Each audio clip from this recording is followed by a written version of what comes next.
All right, welcome to another episode. So Survivor Series 2016 just uh, concluded with the main event, which was 12 years in the making. It was Goldberg making his return in a rematch against Brock Lesnar, and I don't know what just happened. And this was a much hyped match. I said all along this match was just to promote the video game WWE 2K17. I'm sure to get Goldberg to return, WWE paid him a whole lot of money. There's rumors that he's going to be inducted to the Hall of Fame next year, 2017. So I guess uh, everything is starting to make sense. If you didn't see the match, it started off with the big elaborate entrances. Uh, so Brock came out first, his entrance, and you heard some boos. And I was like, wow, that's funny. Because he's been getting cheered pretty much on every episode of Raw in these last few weeks in the build-up. So as the camera pans out to the crowd, while these boos are happening, I see everybody standing up and cheering. So I automatically, here we go. WWE is editing the sounds again. They do it all the time. They do it for Roman Reigns when he gets booed. They turn him into cheers. And tonight, because the whole narrative of this rematch, was that Brock was the heel and Goldberg was the face. And we've seen it every week on Raw how it didn't happen. The fans didn't react that way, the way the WWE wanted them to react.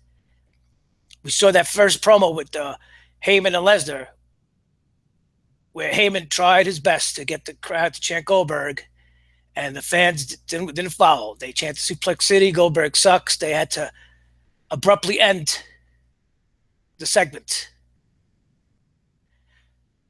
But so anyway, getting back to tonight, Brock comes out, goes to the ring.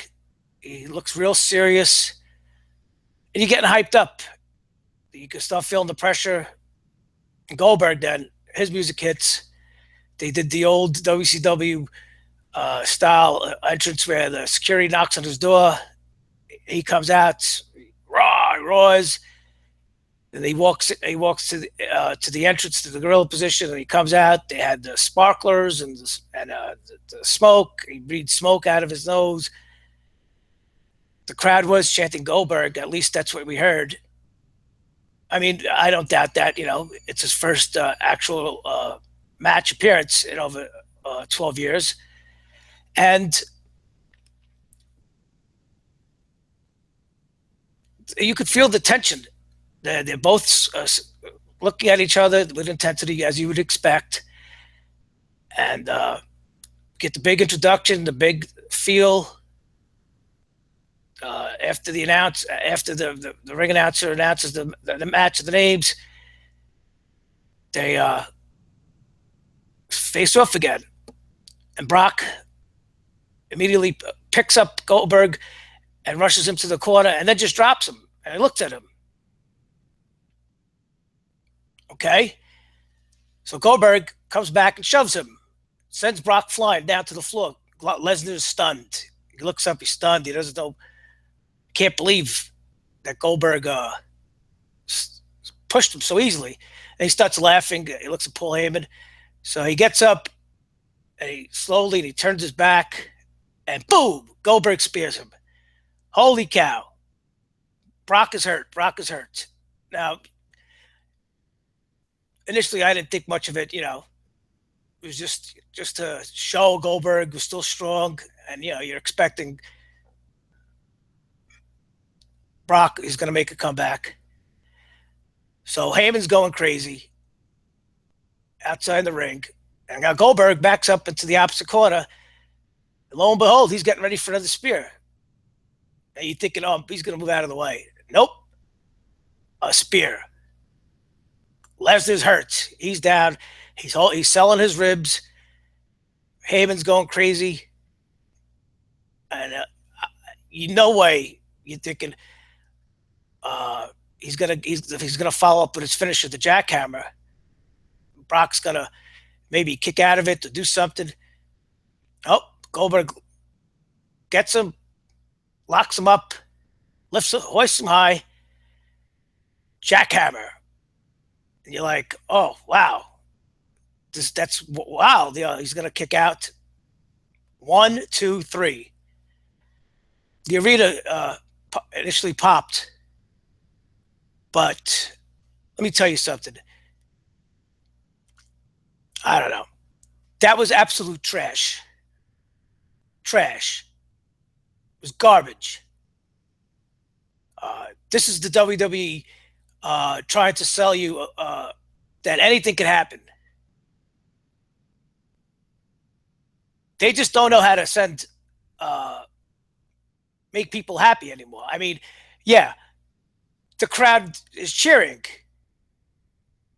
but that's just a response. That's because let me tell you, everywhere I see online, there's a lot of pissed off fans.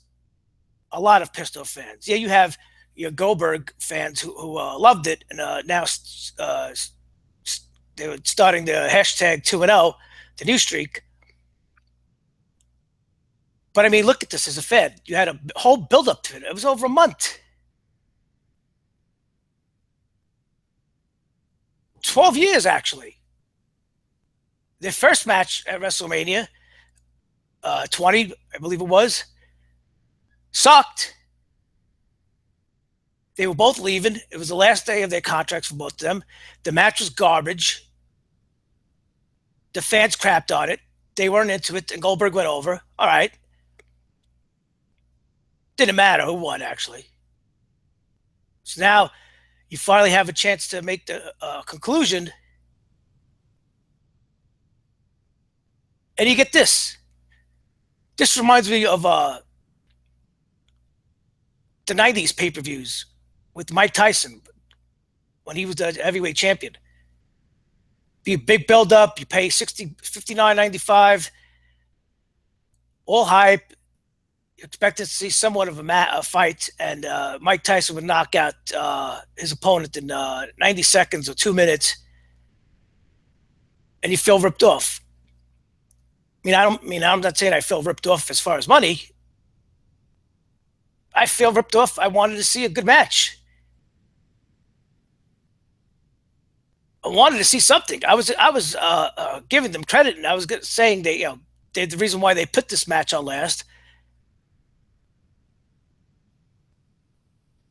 I knew something would happen. They could call an audible if something happened. If the match, somebody got hurt, or the match wasn't, the crowd wasn't responding, they could call an audible and end the match abruptly.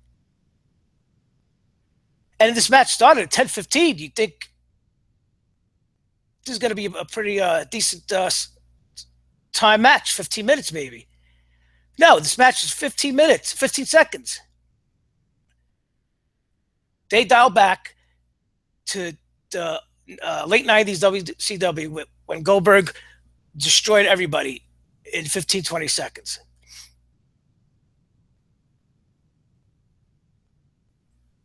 Now you say, oh, you're just being a mark. You're obviously a Brock Lesnar fan. Yeah, I am.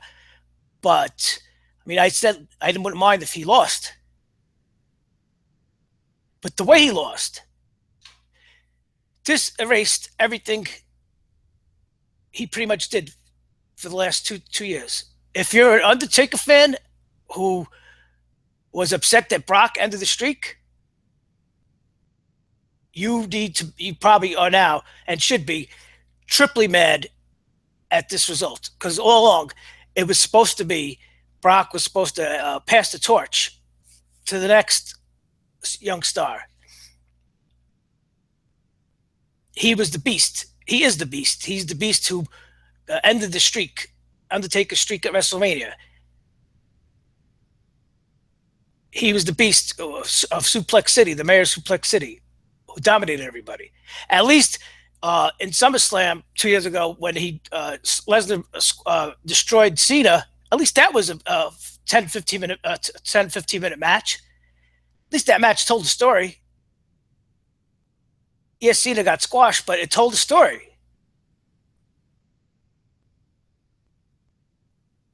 What story did this match tell?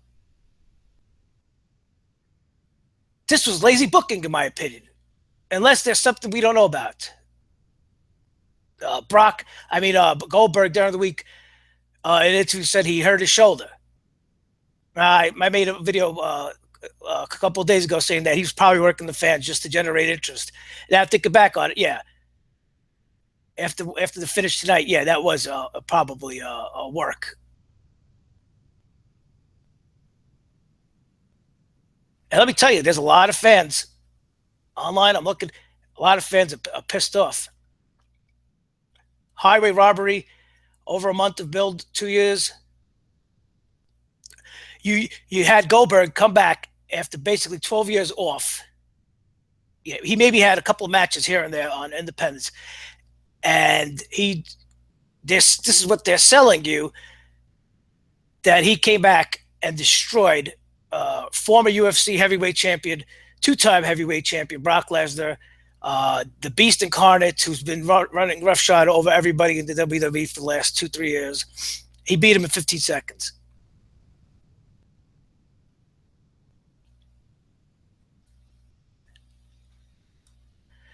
I feel ripped off. Another comment. I can't sleep after what I just witnessed. Kicks the chair. F off. Vince got to go. Yeah, I'm going to say, thank God I saw that steaming pile of bleep on the network and not pay-per-view. If I had to spend $40 to $50 and that was a finish, I would have lost my bleep. You got one fan who's trolling. Goldberg kicked Lesnar's butt. Unbelievable. Here's another. That was it? Question mark. Yeah, I think Lesnar's done with WWE. No, he's not done with WWE. He doesn't care at this point. He's getting paid. He doesn't care. Brock, he's not a mark for himself. To him, it's all about business. Just give him a big paycheck, and if it makes sense, he'll do it. I mean, of course, he didn't get squashed by James Ellsworth tonight. He got squashed by Goldberg. Another comment. Was that match worse than WrestleMania 20? Question mark. Oh, what the F was that?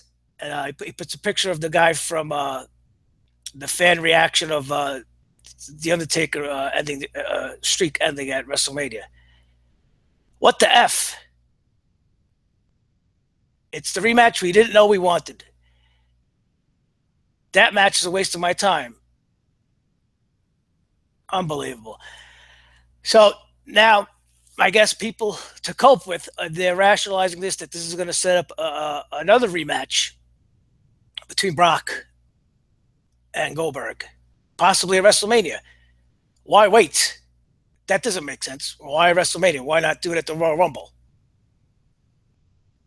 Are they going to have another rematch? Why? It doesn't make sense. Goldberg beat him twice in a row. He just squashed him. 2 spears and a jackhammer. Who wants to see a third match? In real sports, Brock wouldn't deserve. I say real. I mean, in competitive sports, boxing, UFC, Brock wouldn't deserve a rematch against Goldberg. So I don't know where they're going. And I mean, tonight was a decent pay-per-view. It was actually pretty good. But the action was great in the ring. I'll give them that. But the storytelling was really bad tonight. Really bad. Bad. It didn't make sense. At least not clearly and initially, it didn't make sense.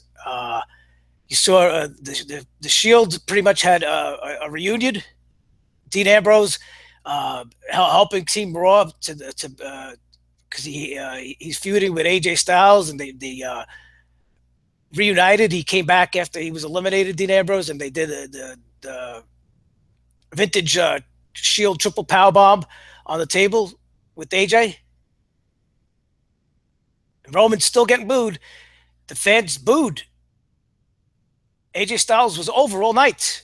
The crowd was chanting AJ Styles all night long.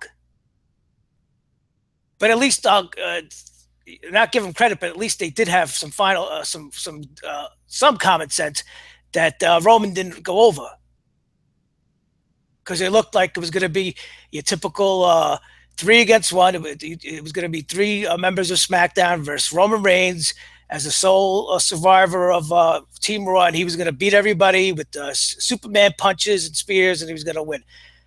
No, that you want to talk about the boos? This would have been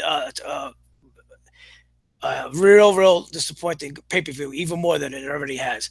I mean, geez.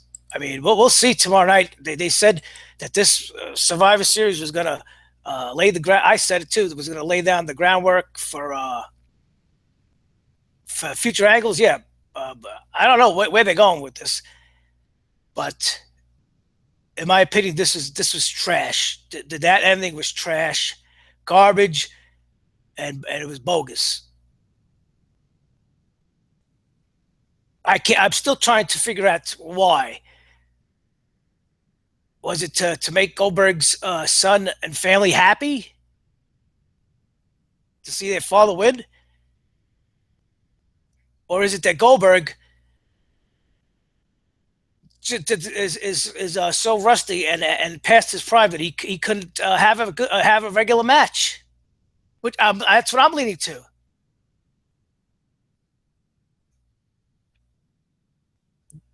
He never had a match. They didn't make him have a match on Raw. All he did was push around security guards, and then he comes out and says he hurt his shoulder.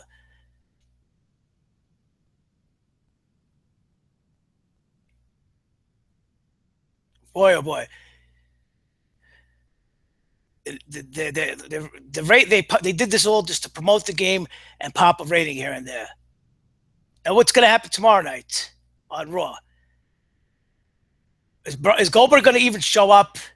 Is he going to even make an appearance? Because tomorrow night, Goldberg has to open the show. At least have get a live real time reaction, the aftermath. Let's see how it all settles. Because I think that reaction that we saw tonight, the live reaction of the crowd, is not the real reaction. That was just a reflexive reaction.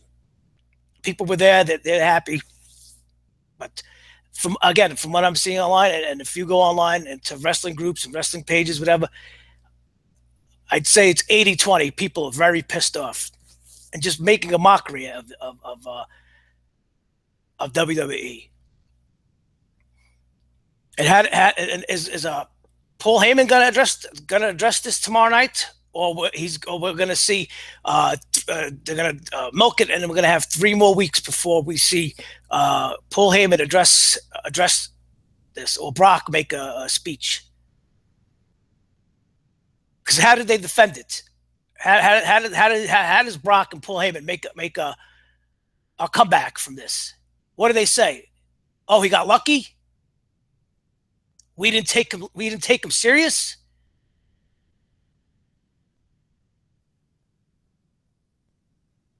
Or are they just going to think, wow, Goldberg is really the strongest force in the universe?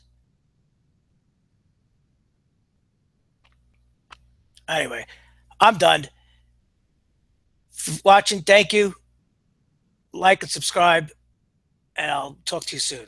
Good night.